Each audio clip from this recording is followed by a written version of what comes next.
کوفے کے معززین کی طرف سے حقیر تحفہ کہ جنہوں نے یزید ابن معاویہ کی بیعت کی ہے۔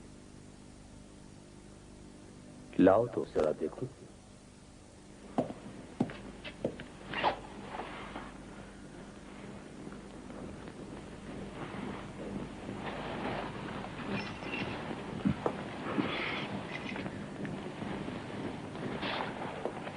ہمارا مقام اس سے بہت بلند ہے خالد، تم نے ہمارے مقام کو کم تر تصور کیا ہے۔ تمہارا حصہ کتنا تھا؟ خدا ہر کسی کو اس کے مقام اور مرتبے کے مطابق دیتا ہے، میرا حصہ بہت ہی کم تھا۔ خوشامد کا انداز خوب ہے۔ ان شیشے کے حقیر ٹکڑوں کو اپنے دربار کے غلاموں اور کنیزوں کے لیے قبولیت کا شرف بخشتا ہوں، لیکن یہ کہو کہ خود ہمارے لیے کیا لایا ہو؟ آپ کے لیے انتہائی قیمتی ہیرا لایا ہوں۔ ہمارا خزانہ ہیروں سے بھرا پڑا ہے، کیا تمہارا تحفہ ہمارے خزانے کے لائق ہے؟ اتنا کہ اس کی قدر و قیمت کے پیش نظر حکم فرمائیے کہ تمام لوگ دربار کو خالی کر دیں۔ ہو سکتا ہے کہ اس ہیرے کی چمک آپ کے درباریوں کو اندھا کر دے۔ آپ اندھے درباری تو پسند نہیں کرتے نا؟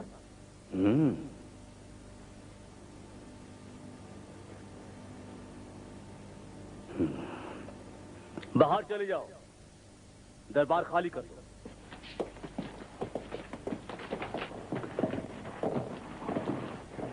بندر کو بھی ساتھ لے جائیں، آپ کو اس کی آنکھیں یقیناً عزیز تر ہوں گی۔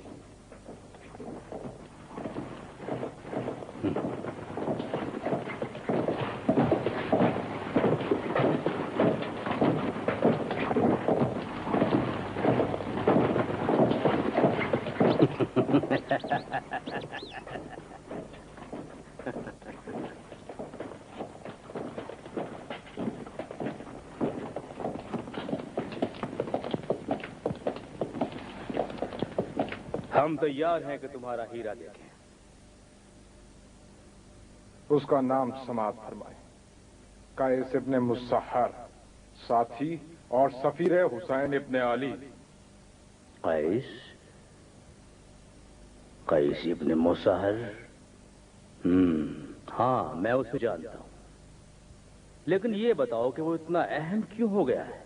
جناب والا جانتے ہیں کہ کوفے کے کچھ معززین نے حسین ابن علی کو کوفے آنے کی دعوت دی ہے تاکہ اس کی بیعت کر لیں۔ ہاں میں جانتا ہوں۔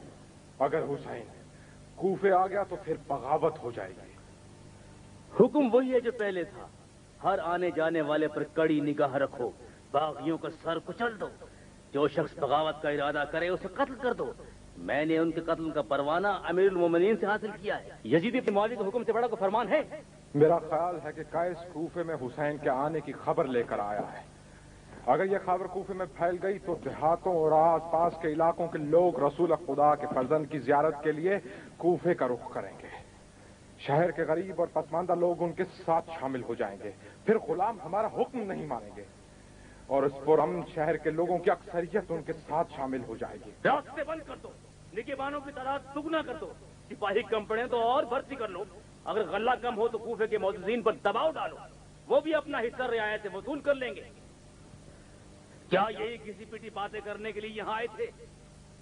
یہ باتیں کئی بار کہی جا چکی ہیں، اور اب میں اس بکواس کو بار بار سننے کی طاقت نہیں رکھتا۔ ابن مسحر کا کیا کروں؟ قتل کر دو، یہ زندہ رہنے دو، میں نہیں جانتا۔ حسین خلافت کا دعوے دار ہے۔ جانتا ہوں۔ قیس کے پاس حسین ابن علی کا ایک خط تھا جو کوفے کے کچھ معززین اور قبائل کے سرداروں کے لیے تھا۔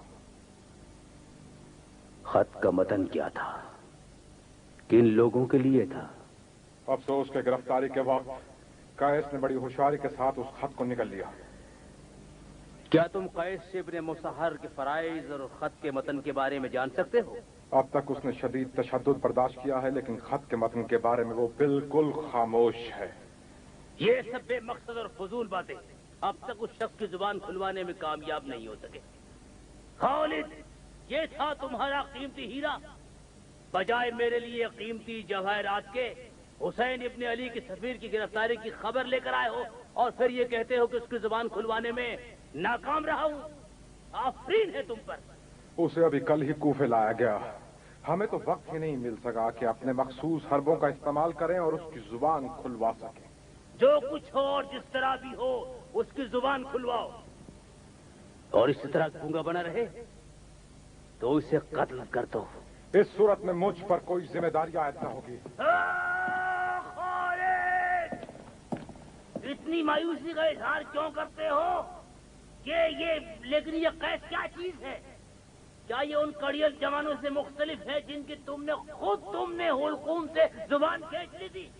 ہاں میرے آقا، وہ حسین ابن علی کے قریبی ساتھیوں میں سے، اور آپ اچھی طرح جانتے ہیں کہ حسین کے ساتھیوں کے زبان کھلوانے کے معاملے میں ہم ہمیشہ ناکام رہے ہیں، یا کم از کم بے شمار مشکلات کا سامنا کرنا پڑا ہے. میں پہلی بار دیکھ رہا ہوں کہ تم مایوسی اور کمزوری کا مظاہرہ کر رہے ہو. اب میں دوبارہ حسین اور اس کے ساتھیوں اور اس لعنتی قید کے بارے میں کچھ نہیں سننا چاہتا. اس میں بے بسی اور کمزوری کے مظاہرے کی کوئی بات نہیں. میں ہزاروں قیسوں کو ایک دن میں بولنے پر مجبور کر سکتا ہوں. آپ مطمئن رہیں، اگر آپ شیر بھی میرے حوالے کریں گے تو اسے بھی بولنا پڑے گا. حالانکہ قید سے خوبصورت ہرن سے زیادہ کچھ نہیں.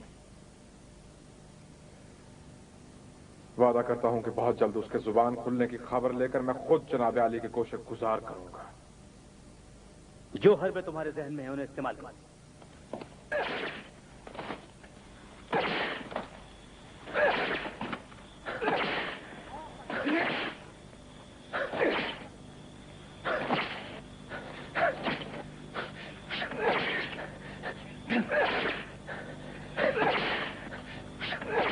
بات کرو حسین، یہ مر گیا ہے یا بے ہوش ہو گیا ہے، اور دونوں حالتوں میں مارنا فضول ہے.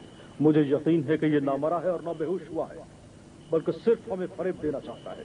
خالد، آپ نے خود کہا تھا کہ اسے زندہ رکھنا چاہتے ہیں، لیکن میرے خیال میں حسین اعتدال سے ہٹ گیا ہے اور اسے قتل کر دے گا. اگر اسے قتل بھی کر دوں تو بجا ہے. جو اتنی سخت سزاؤں کو جھیل رہا ہے اور زبان نہیں کھولتا، اس کے زندہ اور مردہ ہونے سے کیا فرق پڑتا ہے؟ فرق بعد میں معلوم ہو جائے گا. ایک بالٹی پانی کی لاؤ.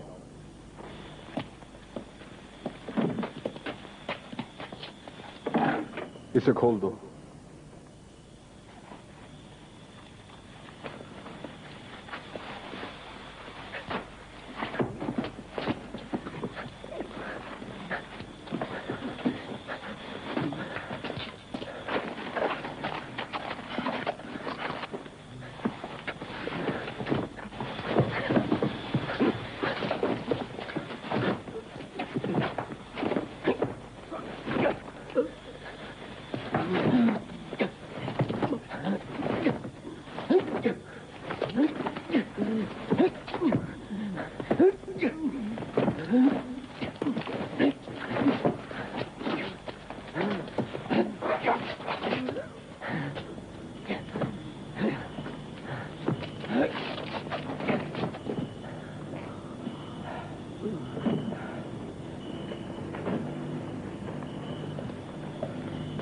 میں اس سے بات کرنا چاہتا ہوں.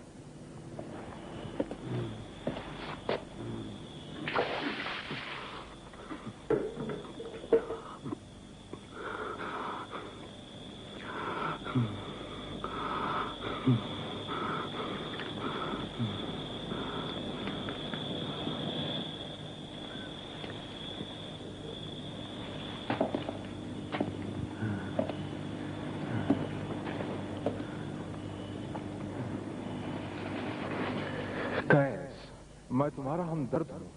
میرا کوئی قصور نہیں. حکام بالا ایسا چاہتے ہیں. میرا خیال ہے کہ میں تمہارے کسی کام آ سکتا ہوں. ہم جانتے ہیں کہ تم نے حسین کے فتنہ انگیز خط کوفے کے کچھ باغیوں کو اور ان باغیوں کے خطوط حسین کو پہنچائے ہیں، اور یہ بھی جانتے ہیں کہ حالیہ بغاوت میں تم نے مرکزی کردار ادا کیا ہے. لہذا ہمیں بتاؤ کہ وہ خطوط کن لوگوں کے نام تھے. کیس، میں سخت طبیعت کا مالک نہیں ہوں. تم حسین ابن نمیر کو خوب جانتے ہو. وہ تمہارے اعتراف کر